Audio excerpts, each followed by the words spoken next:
لاہور کے خطیب صاحب بھی تفسیریوں کے ساتھ بیٹھ بیٹھ کے حضرت معاویہ کے بارے میں وہی جو جھوٹ اڑاتے ہیں وہی یہ خطیب صاحب بھی دہرا رہے تھے، جس کو حضرت حجر بن عدی کو پکڑ کے رسیوں میں جکڑ کے قتل، حضرت عبید اللہ ابن عباس میرے بچے چھوٹے چھوٹے معصوم ان کو یمن میں ذبح کر دیا گیا، حضرت محمد بن ابو بکر صدیق اکبر کے بیٹے کو ان کو مصر کے اندر پہلے مارا گیا، پھر گدھے کی کھال کے اندر ڈال کے انہیں آگ کے اندر جلایا گیا، جرم یہ تھا کہ علی سے پیار کرتا۔ جرم کیا تھا؟ محبت علی۔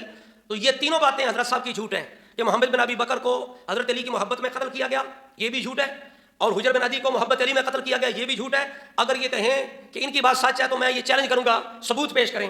ہم دونوں کے لیے اللہ سے رحمت کی دعا کرتے ہیں، محمد بن ابی بکر کے لیے، حجر بن عدی کے لیے، اللہ دونوں پہ رحمت کرے۔ لیکن بات یہ ہے یہ اس دور کے معاملات ہیں جو فتنے کا دور تھا، ابتلا کا دور تھا، مشاجرات کے تحت آتا ہے، اور دونوں طرف جو ہے وہ اس طرح کے واقعات موجود ہیں کہ جو خارجی ہیں وہ ان چیزوں کو لے کر علی المرتضیٰ پہ تان کرتے ہیں، اور رافضی ان چیزوں کو لے کر معاویہ پہ تان کرتے ہیں، طلحہ زبیر پہ تان کرتے ہیں، عائشہ صدیقہ پہ تان کرتے ہیں۔ ہم عبید اللہ بن عباس کے بیٹوں والا یہ معتبر واقعہ نہیں ہے، اور محمد بن ابی بکر کا قتل بالکل مانتے ہیں ہم، لیکن کیسے قتل کیا گیا پھر کہتے ہیں جناب وہ گدھے کی کھال کے اندر جلایا گیا، تو یہ بھی ثابت نہیں ہے، گدھے کی کھال کے اندر جلانا بھی ثابت نہیں ہے، یہ جھوٹ گنتے جائیں حضرت صاحب کے۔